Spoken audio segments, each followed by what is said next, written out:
La nouvelle présidente du RFR explique sa vision de la participation des femmes aux enjeux politiques qui attendent le Parti des Républicains.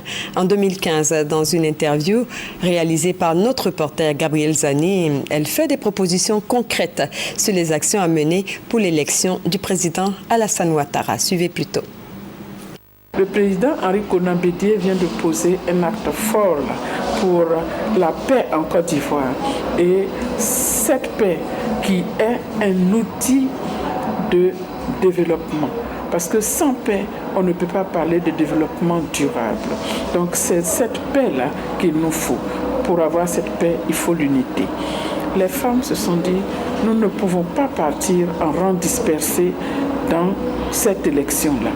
Après tout, il y a un seul fauteuil. Nous avons toutes des compétences pour diriger cette structure, mais si nous fédérons encore nos compétences, nous serons plus efficaces.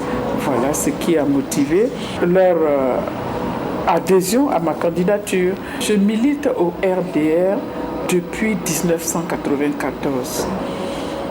J'ai été aux côtés de la toute première candidate du RFR, Madame le ministre Kandia Camara.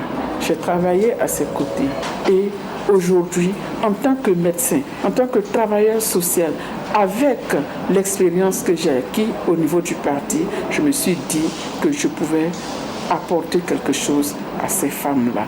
Les femmes attendent beaucoup de cette présidence. Au cours de toute ma campagne, j'ai parlé du volet social. D'abord, il faut arriver à soulager, écouter ces femmes, les apaiser, les rassurer pour pouvoir les remobiliser.